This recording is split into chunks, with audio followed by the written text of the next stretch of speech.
What is up, everyone on YouTube? This is Demented Ninjas. We are interviewing the Majik Ninja Entertainment artist, the R.O.C. Yeah. What up, everybody? What up? What up? How you been? Man, it's been crazy. It's been, wow, the whole quarantine thing and all of that. Wow. This is something brand new for everybody. Definitely. Something brand new for everybody. And it ain't like it was just, oh yeah, well, my city or my whatever province, my whatever, like it's the world, which is even crazier, Right. But yeah, man, it's been good. Slow motion, slow motion. Praying everything opens back up. Hopefully, yeah. So I was looking, I seen a post on your Instagram and Facebook. You got music in the works? Yes. I have yeah, I've been working on, a lot of solo stuff. A lot of other projects that, I can't, say or Right. speculate on, but it's a lot of cool music coming, man. It's yes, it's gonna be a lot of cool. Oh, I can't wait. It's gonna be a lot of cool music. Because it's like you're on your downtime. Why not? Right. You're on this, kind of everybody's kind of on this downtime. So it's like now just get to cranking out music. A lot of my time though is spent kind of doing the engineering thing. Okay.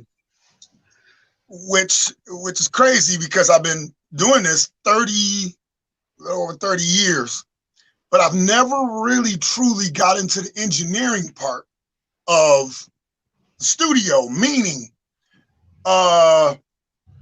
truly getting into things like compression and EQing and different things like that. So I've been like a lot of my time I've been using also doing new music, but also trying to learn the, that nitty gritty of studio work, just kind of learning that part of it with the help of a friend of mine, Eric Davey. Eric, has been helping me a lot. And also my go-to guy is Godsynth. Godsynth does a lot of, production for Majik Ninja Entertainment, a lot of other artists. But Godsynth him too. Always when I, hey bro, how do you do this? So he's kind of my go-to guy too. But yeah, man, I've been working on a lot of different projects, a lot of new music, for myself. So I have a bunch of new music, for myself. It's just trying to shape it all and to just put it out. I'm trying. It's so crazy, but after all this time, I should be. But I hold on to stuff so long.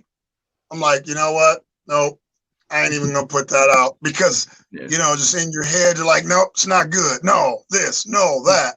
You know what I'm saying? But I got a lot of good, awesome new stuff that I definitely will, put out there on the blocks, man. And it's I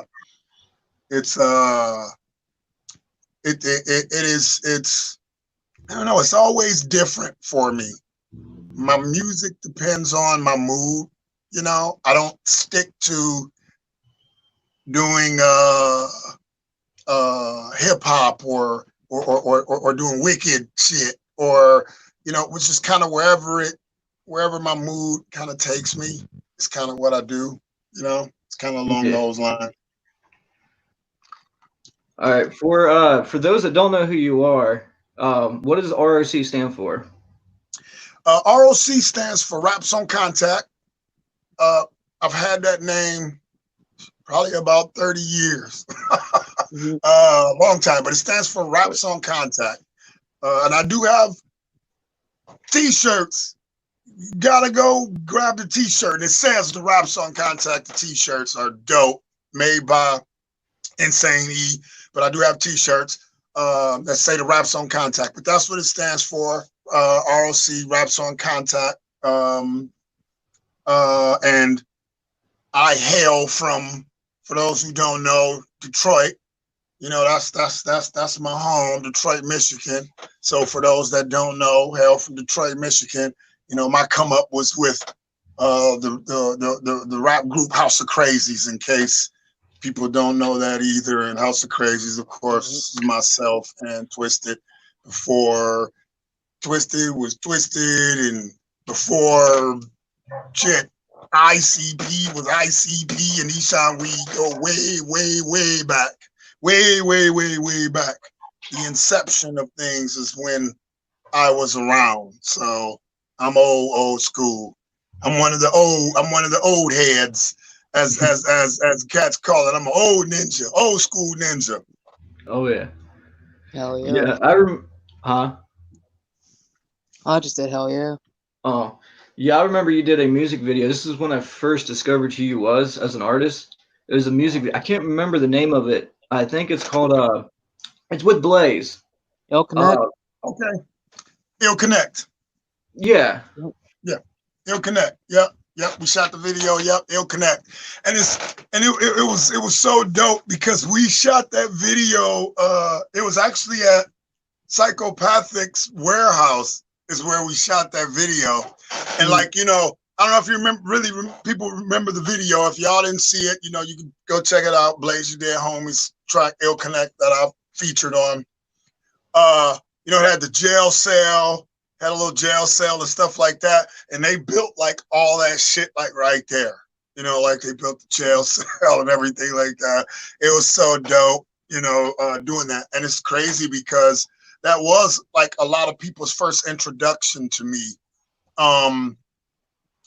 Is you know, with Blaze. You know, that's a lot of people, like, you know, folks thought like, oh yeah, you're Blaze's hype man. And it's funny. But you know, I guess people hear about you the way they hear about you.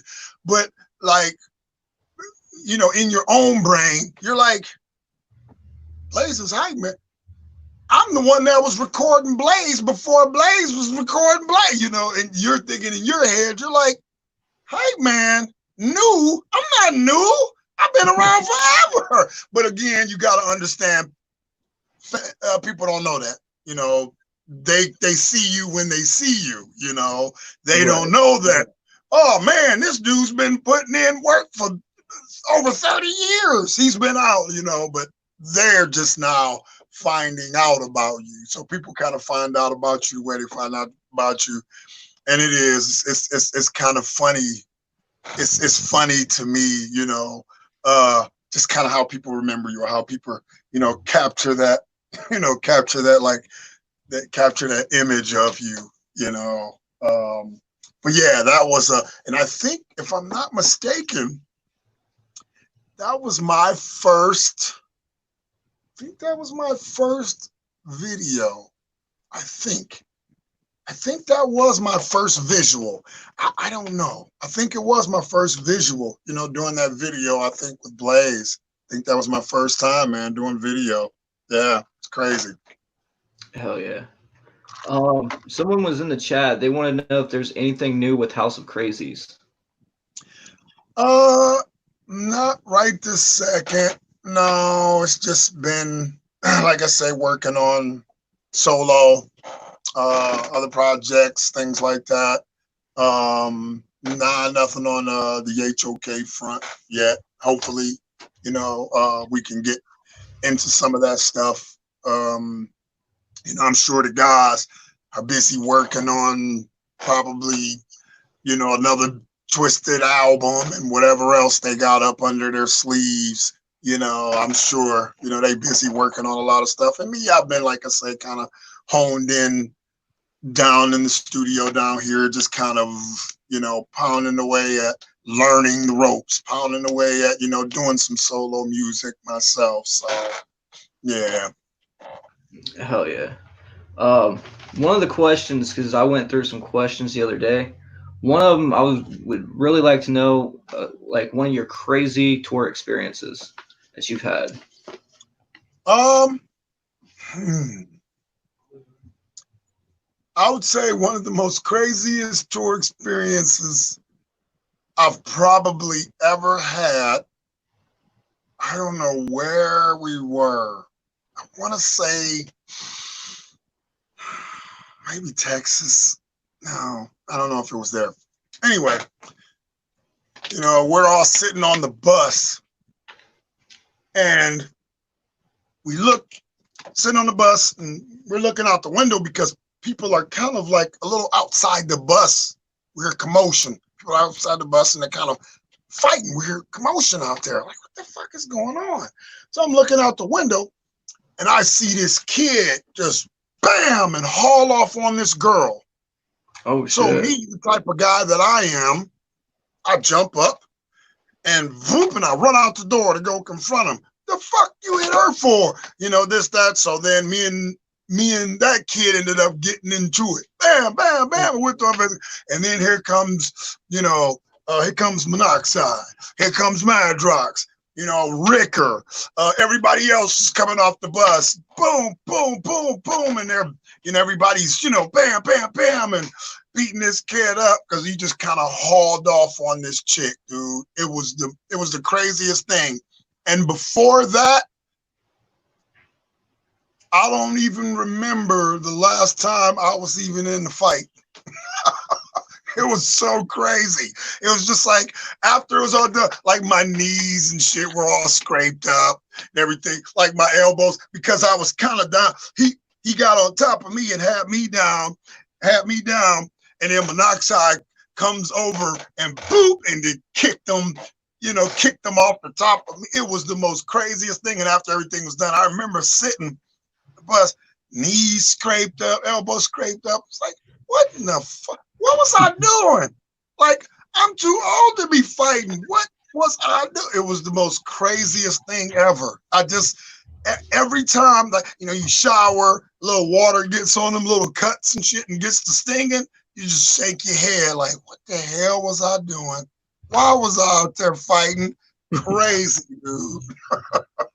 I would never forget that. That was just nuts. One more. There was in Ohio, maybe Ohio. Remember us being on tour. I think we were in Ohio. And I remember I was standing somewhere on the stage off to the side or something like that. And I remember Jay, he goes all the way up to the top of this speaker stack and flips off the speaker stack backwards. Ended up breaking his collarbone. Damn. I was like, what the fuck? So that happened, and then we all just kind of and ran over and beeline right for him just to shove everybody back and shit like that. Because he ended up, like I say, breaking his damn collarbone. It was so crazy. Like, what in the fuck were you thinking? Jump, flip right off the damn speaker stack. Like, dude. So that was nuts. Just like, whoa, okay, I guess tour is over. He broke his collarbone. So that was nuts too. There's a few things though, man. Just, God, tour is, it's a crazy place sometimes. A lot of the times, it's not what people think it is. People think, oh, it's constant parties. And a lot of the time, it's not that. A lot of times it's kind of just slow motion downtime, doing your little video game thing and stuff like that. So a lot of the times it's that, but some of them times you get those crazy moments, man. It's nuts. Damn. Do you have any new work with Zodiac Imprint coming out soon? Hopefully, I hope maybe, I don't know. Maybe not this year, maybe next year. I know I said that last year. Oh, maybe not this year, next year. But I have sent Blaze some Zodiac Imprint tracks, things that I wrote to, and So we converse about it every now and then. I know he was working on his solo project, so he was hard at work with his solo project. So I try not to over, burden with, while he's doing the solo project. Here, do this Zodiac imprint. Here, do this, do this, do this. So I just kind of, back off, let him kind of stay focused, get the Blaze project situated. And then, so I'll probably end up, I don't know if he's done yet. He may be done. So I'll probably end up jumping back at him and, hey, here, these Zodiac beats, let's start writing. Let's start getting this stuff situated, so we can get another Zodiac imprint album. But I have given him, some tracks and wrote to some stuff. And he's actually wrote to some stuff and did some things with some newer Zodiac stuff. So it's definitely in the works. When? I don't know. I can't say, because I'm sure, again, Majik Ninja, they probably have stuff up their sleeve. They probably have other stuff that is on the roster to come out, before, we get Zodiac done and things like that. So, but yeah, we're definitely working on stuff for sure. Yep. Hell yeah. Will you be attending Astro 4? Yes, I should be. Even if I'm not, again, it's always up in the air because I don't really know a lot of what their plans are. But for me, I plan on. Hold on 1 second. I'm sorry. We're gonna pause for 1 second.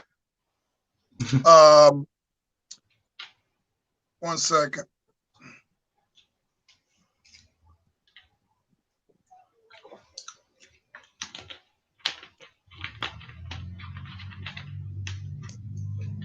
Hey, give me 1 second. I'm actually doing a live interview right now with Demented. Hey, but happy birthday!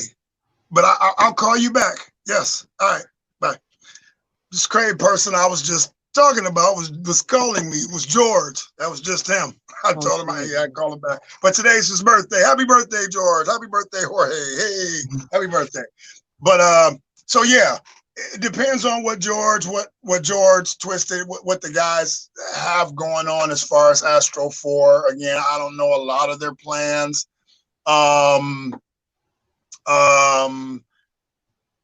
Even if I am not incorporated in anything at Astro, meaning, they're going to change up the performances. R.O.C might not be there to sign, things like that. I'll still always be there, just to come and hang out, because it's usually right down the block from where I live, so it's so close. I'll always be there. And again, it may not be in the capacity of doing anything. It depends on what they have going on their roster and things like that. But I would assume it's such a big event that I'll always be a part of doing something at Astronomicon. I'll always be a part of doing something there. And it's so awesome, to have something like Astronomicon, because it kind of gets things out of the element of it being a concert life. Like, okay, you only can see us on tour. You're getting us out of that element and seeing us even more personalized than it being just a concert. You know what I mean? It being, string of shows or things like that. You're getting,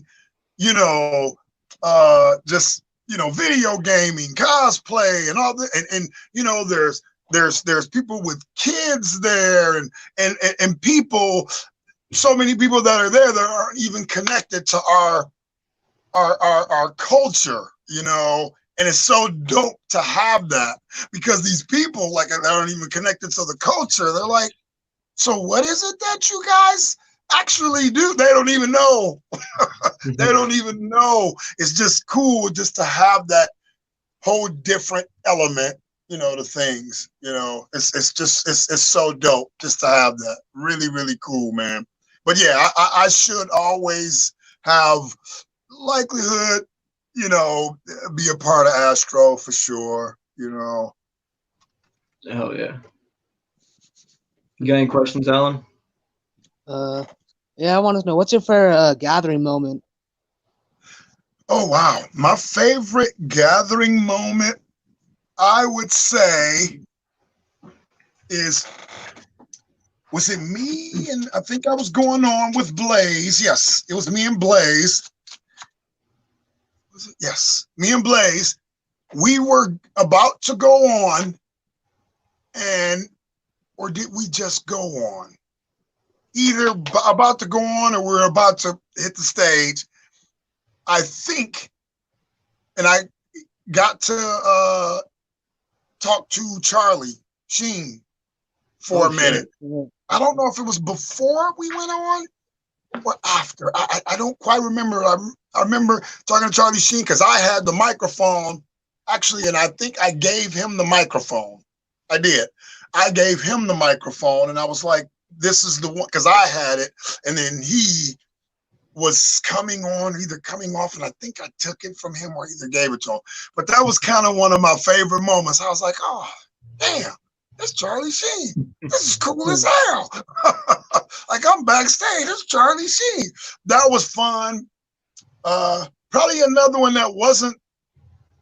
It was fun because it was so dope to see them, but not as much fun for what happened. But when Redman and Method Man performed at the gathering, got tons of shit thrown at them, and they were pissed. They were pissed. And me and Blaze went to go kind of apologize on the fan, on the fans' behalf, things like that. Go apologize. Hey, sorry. A lot of them do that, and I know they shouldn't. And they were so pissed. It's like almost they were about to fight me and Blaze. They were so pissed, dude. They were pissed. Now, it was fun in the fact that I got to see Redman and Method Man, which was so dope. It just sucked for how it all kind of played out. But there was a couple of my favorite gathering moments, or Shaggy riding a golf cart around like a maniac through the gathering ground, smashing into stuff and stuff like that. Like those are some of my favorite moments. Just hilarious, dude. Just some of my favorite moments at the gathering. Just nuts. Oh yeah. Reverend Strange DRB wants to know if you have a favorite collab. Favorite collab? I would say for me, my favorite collab probably would have been, for me, is Trick and Conniva. I would say that Trick and Conniva off my album Digital Voodoo. That was probably my favorite collab. Close second is R.A. the Rugged Man, Whitney Payton, and Red, also off my album Digital Voodoo. So I would say those are probably some of my favorite collabs, like stuff like that. I love those tracks, man. Oh yeah, because all those artists, they make you bring your A game, and they, you have to bring your A game. So yeah, those were dope. Those were dope. Now you're set for NetFest. How long did that take to record that? It took it actually I would say it took about a half hour for NetFest. And the only reason why it took that long is because I could it was cool because I didn't have to, not that I didn't have to get it right on the first try, but in all honesty, I was a little too relaxed. I was a little too relaxed because it was just strange to me because you weren't at a concert anywhere. You know, you weren't at a venue. You were, you know, in the confines of, you know, being, you know, where you were. And it was just like, I should be relaxed right now. But it's like, you have to kind of be in that show mode in a sense. So I was a little relaxed. So I kind of was like, oh man. So it just kind of took just a little bit longer than, you know, normal of getting that done. But NetFest, man, what an awesome idea. That was crazy. That was crazy. What an awesome idea, you know, to do something like that. And it seems like for everything's going on, seems like that's going to be almost a natural occurring thing for, you know, a lot of people with all this virus and all that type of stuff going on. It's like people are going to get into doing more live streaming shows, you know? Right. Now, is that just a one-time thing, or will there be another NetFest? Again, that's a Majik Ninja thing. I would assume they'll probably do it again. I would think so, because I thought it was successful. I thought it was very successful. Oh, you yeah. know, I'm assuming they do it again. You know, because it like I said, it was successful. So I would think they put it together again. It may not be as long next time. It'll probably be shortened, but I could see them definitely doing it again. What would be dope though is if you do it and then, you know, you have Blaze and R.O.C do a Zodiac imprint set. You have Twisted and R.O.C do a House of Crazy set. That would be dope. Definitely. That would be dope. You know what I'm saying? Like, do those types of things. That'd be kind of dope. So, but it'd be dope if they do it again. Hell yeah. Nightmare wants to know, what's your thought process recording digital voodoo? For me, my thought process when I go into doing albums, doing, you know, even songs, the thought process for me is really, I have no thought process. When I put music together, like some artists will say, oh man, I want a song called Peanut Butter and Jelly. So I'm going to say, I'm going to take the crust and do this, and then I'm going to put the peanut butter on first. See, I don't. For me, I may just reach for peanut butter. Oh, okay, yeah. Reach for jelly. Okay, yeah. Get a sandwich. Oh, yeah. Hey, you know what? This could be a song called Peanut Butter and Jelly. You know what I'm saying? That's kind of how I usually approach things. Like, I don't approach an album by saying, I'm going to do an album called Digital Voodoo. Usually it's just kind of, it just kind of works its way out that way. You know, I've already probably put music together and put things together to already something to gear towards the title of an album or the title of a song. Like my EP that just came out in 2019, Monsters Ain't Real. As I was doing Monsters Ain't Real, I was putting tracks together for the EP. Boom, boom, boom, boom.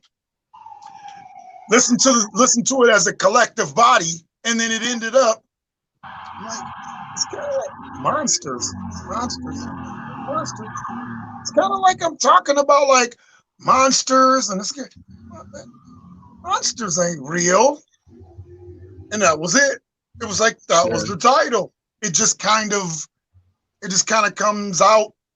It just kind of comes out. So usually I don't have too much of a thought process for going into things. I like the feel. I like the feel.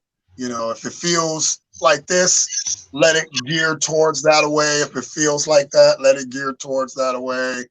You know. So yeah, digital was just, the process into digital was just, let's record some tracks. Let's get in and jam. Let's jam. Get in and do what you do, and then we'll see what we end up with. That's kind of my thought process on that. All right. Wally Edwards wants to know: Will the next album be a sequel to Digital Voodoo, or is it something different? It will not be a sequel to Digital Voodoo. No, and it'll definitely be different. What I'm doing now, a lot of the new stuff, it's definitely different. Again, because for me, a lot of it is feel. A lot of it is a feeling. For me when I do my solo stuff. So again, it depends on what I feel like within those moments, within that space and time. It's like, and I always look at I look at artists like Twisted, okay? And you take Twisted's body of work from when they first became Twisted, let's say even HOK, okay? HOK all the way to whatever their last album was. I think Mad Season was their last Twisted project. And if you listen from HOK, okay, we won't even add HOK. We'll just say from when they became Twisted was their first album, Most Tasteless, right? So Most Tasteless to Mad Season, and you listen to their body of work, even if you don't like a lot of the albums, or if you do like a lot of the albums, that's one thing you can say. It's always a roller coaster ride with them fucking guys. Everything is different. Right. Sounds different. Nothing you can put together. Oh, well, yeah, this album, it just sounds like you could play all their albums all together and it's just one continuous long album. You can't. You'd be like, what the fuck is this? Wait a minute. So they were doing this and then they flipped to doing this. That's like me. Like nothing sounds the same because I don't know. I just never view things as a continuation. It's like life's emotions. Your emotions. You're always up and down. You're up and down about things. Everything is not always, happy, rosy. Everything is not always sad. Everything is not always mad. Climate's change. But hey, look at all the protests. Black Lives Matter. All lives matter. Coronavirus. It's just climates. Everything changes. Everything across the board. So again, like me, I like to things like that. It's like music. Music is kind of not one continuation to me. It is, in a sense, because it's music and it all grooves. But it's like a roller coaster, man. It's just like music is like a roller coaster of emotion. It's a roller coaster of emotion, and it may not even be your emotion. It may be emotions that you're feeling from other people, vibes you may have felt, vibes you may feel. From somewhere, from other people or other things, or again, other things that are happening. You may be vibes that you feel, when you display that in the music. So, a lot of the newer stuff, it definitely will be different. It won't be like Digital Voodoo. Even all the way down to the mixing. Of the record. Even the mixes will sound 100% better. It'll be way different from digital, it'll be way different from Digital Voodoo. So, I'm definitely looking forward to, putting out, some new material, man. Yeah. You got any questions, Alan? Yeah, I had a question. I'm drinking my purple. What's behind the album cover for the Monsters Ain't Real? What is it? You said what now? I said, who was the person behind the art on the EP? Oh, the art. Monsters Ain't Real. is Yeah. Insane E. Insane Okay. E put that together. Yeah, Insane E, you know, he does a lot of the artwork for Majik Ninja Entertainment. Insane E.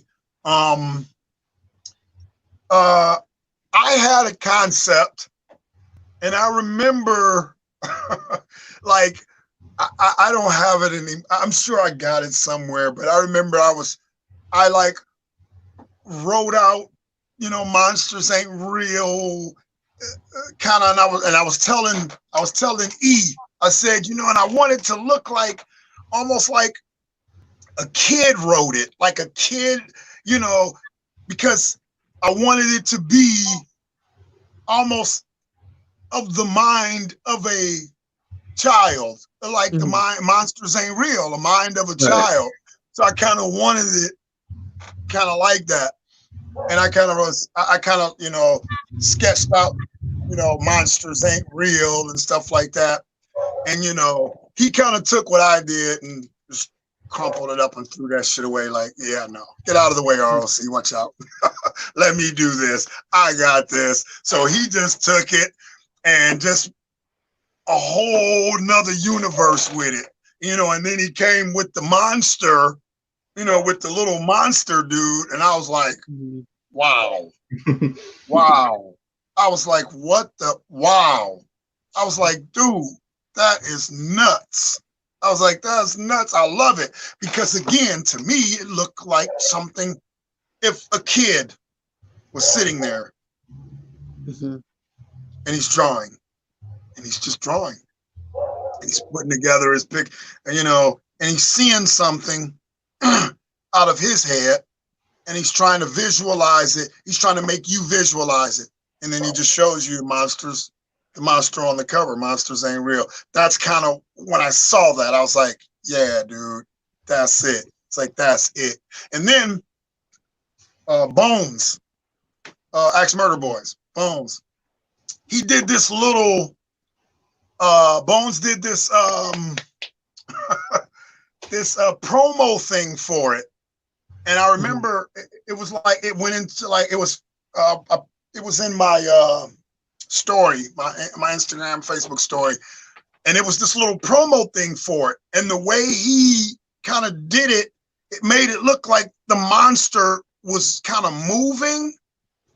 Man, I was like, this is nuts. It looked like the fucking monster was moving. It was so dope, dude. I'm like, yeah, this is dope. This is dope. This is what I'm talking about, you know. So that monsters ain't real, you know, that artwork and, you know, the promo and things like that. Oh man, I loved it. I absolutely loved it. And again, it's just kind of what I felt like at that moment, you know, doing at that moment, you know. And like I said, with my music, I don't always feel that way. You know, sometimes I do. Sometimes I feel like, yeah, you know, get into that wicked shit. Sometimes I don't. Sometimes I feel like something different. I may feel like, oh, hell no, like my album, Oh, Hell No. So different from what Digital Voodoo is, from what Exposed was, from what the fucking Prelude EP or Wormholes, or me doing Level Jumpers with, you know, Scraps or Half Breed or House of Crazy. It's just always different. It's just what you, I don't know, I just vibe out to it. I just like to vibe to it and see what happens. What inspired you to become an artist? Actually, for me, it was probably probably people like Quincy Jones, Jackson 5, Michael Jackson, you know, Marvin Gaye, old school stuff like that.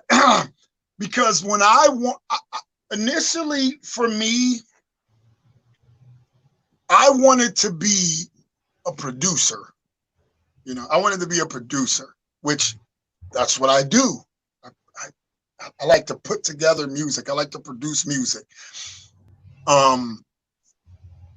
Because to me, that was always like that that was the lifeline. That was the blood of of creating. You know, thinking about Quincy Jones creating Michael Jackson's Thriller, and you're just like, wow, like just to sit up and vibe out with musicians and create something from nothing, literally from a click, click, click, click, click, click, and then you create music.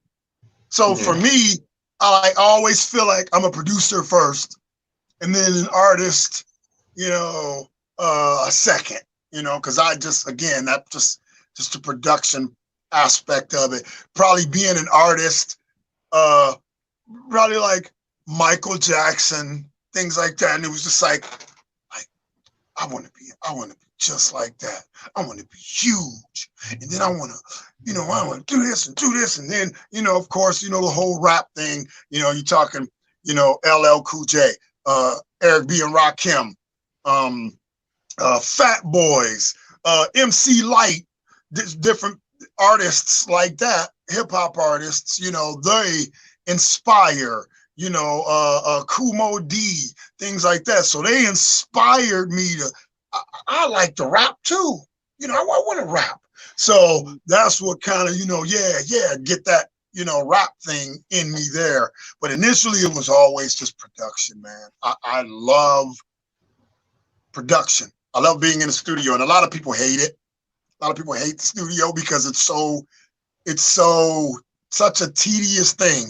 You're listening to the same stuff over and over and over and over and over and over and over and over, and it's like, oh God, this is killing me.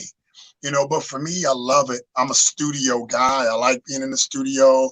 I love working and putting things together, and, you know, just kind of, again, honing my skills, you know, putting something together from nothing, just from thin air, from like I said, from a metronome. You just put something together, and it breathes life into people, and you're like, dude, like, to me, there's no better feeling, you know. Right. Do you have any future tracks, like any plans with Isham? No, man, I haven't talked to E. I haven't talked to E in a long time. I do follow him on Insta, so I see him post stuff every now and then on Instagram. But yeah, I haven't talked to E in a while. No, I don't have nothing planned with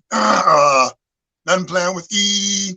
Mastermind. I do follow him on Instagram. But no, nothing with, like, you know, no, nothing, none of them guys. No, I haven't even talked to any of them in so long. And even for my new project that I'm doing, I don't know who I'm gonna have feature on it, if anybody. I don't know. Again, it's always a vibe. It's always a feeling. It's always a vibe. You know, it's just kind of like a, yeah, I don't know. This song sounds like, okay, this might be this person. You know, or again, it may end up being no one. You know, again, it's just that vibe. It's what depending on what I feel like. So. All right. One of the questions we was wanting to know, how did you meet Twisted? Well, me, Jamie, and Paul, we met. Oh man, we were like kids. Um, Jamie, I used to go to the boys club. I used to go to the Boys and Girls Club, and I know who this was. Yeah, like 30 something years ago. It was like 30 something years ago. To go to the Boys and Girls Club, and one of my friends was Paul. You know, and I don't know how old we were. Maybe, I don't know. We were kids. Weren't even in our teens. We were kids. And Paul was one of my friends. And so I would go to the boys club, boys and girls club, and he would go to the Boys and Girls Club. So we would be up there doing our thing. And hanging out, playing basketball, all that different stuff, floor hockey, whatever, whatever they were doing at that time. And Paul had befriended Jamie. So I didn't know Jamie, but I knew Paul. Jamie didn't know me, but he knew Paul. So we would do Boys and Girls Clubs. So eventually we all three of us ended up kind of connecting, ended up connecting and, becoming, childhood friends, like I said, we weren't even in our teens, we were, I don't even think we were preteen. We weren't even in our teens yet. So we were like kids. But yeah, so our relationship goes back well before any of us thought about music or anything like that. At that time, we were thinking about being sports stars. Yeah, I'm gonna play basketball. I'm gonna do, you were a kid. You were a little kid. Right. So we really weren't thinking about music too much at that time. So we were little. But that's kind of how I met Jamie through Paul. But me and Paul had already known each other. Me and Paul were already cool.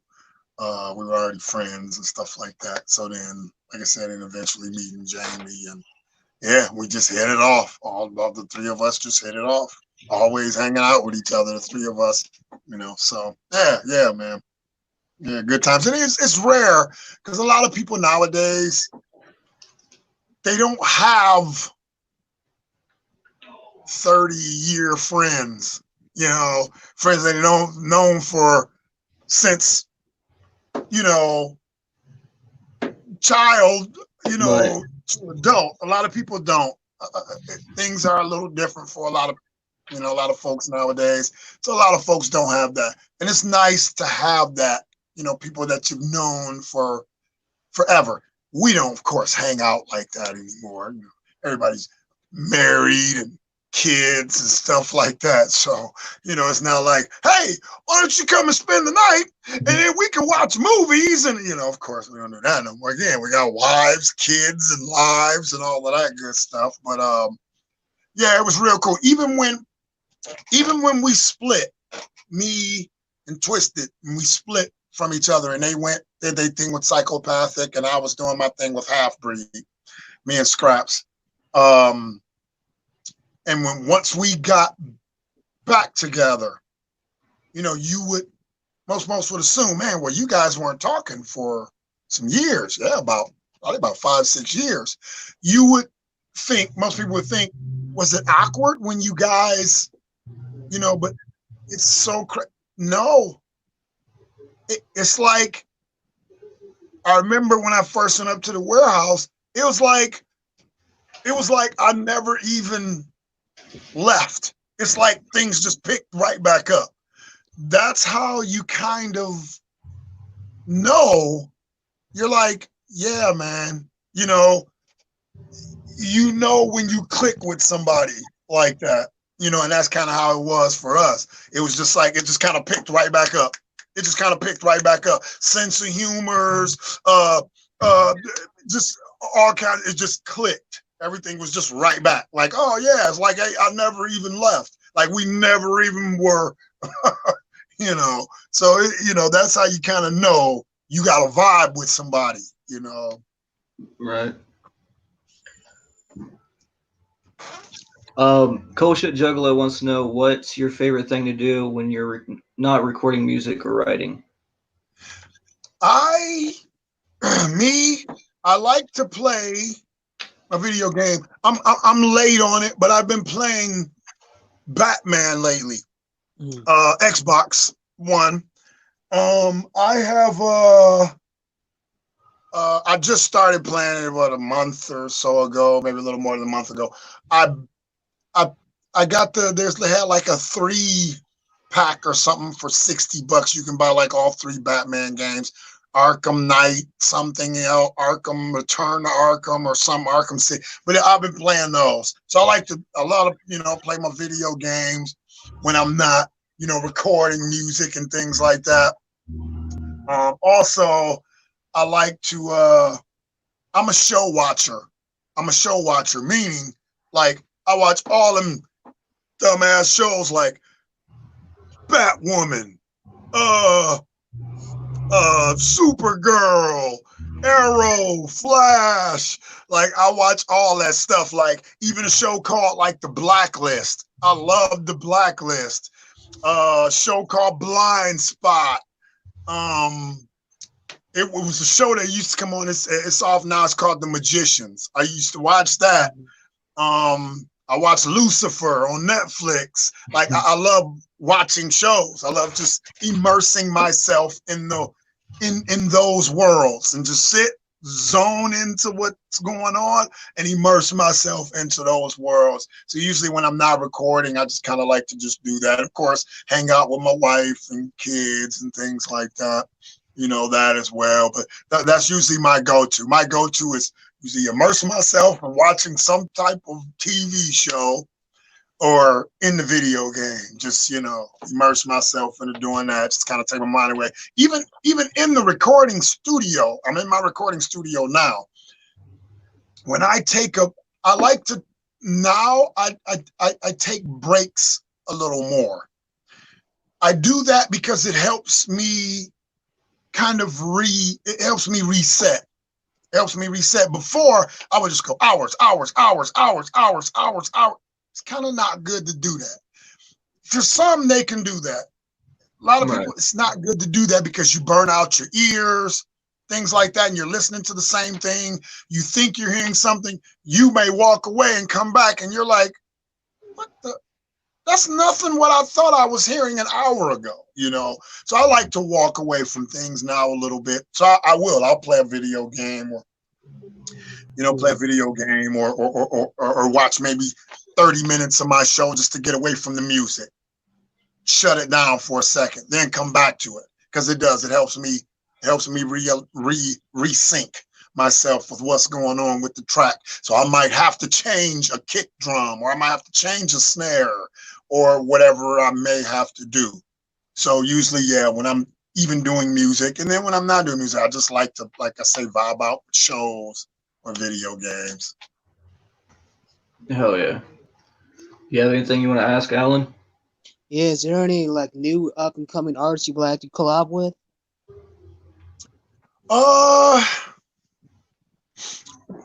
There are definitely a couple of artists that I'd like to collab with. But again, for me, the vibe has to be right. The track has to be right. The vibe's got to be right. I just I'm in that space and time now to where I don't want to just do a collab just to do a collab. Right. I just, I just don't want to. I don't want to do a collab just to do a collab. Like, I want to do it because it feels good to me. Mm-hmm. I don't want to do it just to do it. Oh man, I did a collab with Taylor Swift. Well, why? Why would you do a collab with Taylor Swift? Oh, because the opportunity presented itself. I don't want to do that. If I want to do a fucking collaboration with Taylor Swift featuring me and Britney Spears, is because I felt like doing a collaboration with Taylor Swift and Britney fucking Spears. You know what I mean? Like, I want to do it because that feels good to me. I don't want to do it just to do it, just do it just to do it, or do it so you might, it might be a hit record if you do this. Like, I don't care at this point in my, career and this point in my life. It's just kind of like, no, I'm not interested, and I'm not interested in doing a collab with Taylor Swift or Britney fucking Spears. I'm not, you know. So yeah, you know, it again, it's all a vibe. It just depends. It's just a vibe, man. Oh yeah. Hell yeah. Well, do you have any more questions, Ellen? I can't think of any. What about you? I ran out of questions. What about the chat? Yeah, I've been reading some of them. Yeah.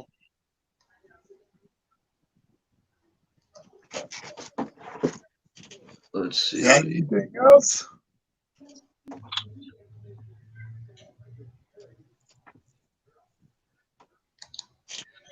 All right, what does this one say? Is there an event you are anticipating performing at that you haven't yet? Well, I guess I did do it. I kind of did it once. But I've never really truly got to perform. Now, this is crazy. But an event that I would love to perform at that I guess technically I have performed for is the Gathering. I would love to do the Gathering. I know people say, what are you talking about? You've done the Gathering a million times. No, I haven't. I've always been a part of someone's set at the Gathering, but I've never really truly been the R.O.C. performing his set. One time, I think I did, and it was like 3 in the morning. I think it was like 3 in the morning or something. I think I did like a about a half hour set. But I like to do the main stage, do the main and, to do that. So that would be awesome. Which, like I said, I know with the whole climate, everything that's going on with everybody, MNE and psychopathic, that probably has never happened. I'll never say never because I know how things are. Who knows? Right. Next thing you know, and oh God, hey, I'm doing the Gathering. You never know. You never know. But that would be for me. That would be awesome to do that and be able to do the main stage. To maybe even if Blaze does the main stage, like I could open up for Blaze. You know what I mean? Just to be on the main stage and do them. That would be awesome. Yeah, that would be it for me. Hell yeah. So yeah, man. Bring it back next year. Yes, me too. I hope they bring it back next year too. I hope so too. Even if we're not there, it's still good for the culture, to have, to have something of that magnitude for everyone to, be able to get together and vibe out and things like that. And it was always like the Gathering is just always such a good time, man. It was always,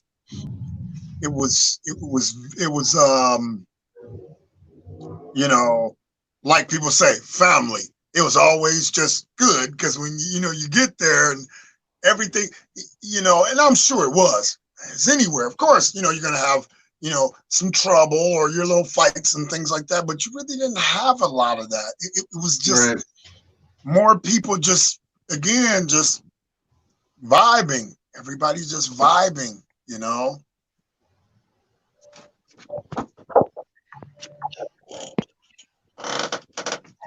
Hell yeah. All right, well, I didn't want to keep you on too long. You probably got a lot of stuff. Huh? Yes. Let me get back. That's what I'm actually doing as soon as I'm done with this. Jump back into this music. And yeah, man, just, like I said, get back into this whole music thing. Try to get some new music soon, and then try to hopefully work on some of this Zodiac too soon. Hell yeah. So, yeah. Well, we thank you for being a part of the channel. Yes, absolutely. I appreciate it. Yeah, we'll have to talk again. Once it gets a couple things rolling, we'll definitely talk again. And to everybody out there dealing with all of this craziness out here right now, keep your head up. Things always get better. It's always on them dark clouds. It's always something better on the other side of them dark clouds. That sun's back there hiding. So everybody keep your head up. Different things like that.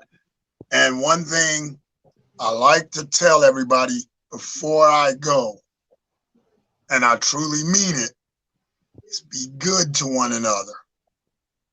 Be good to one another. That's it. Be a decent human being. Be good to one another. All right, man. You guys be cool, man. You too. Thank you. Peace. Peace.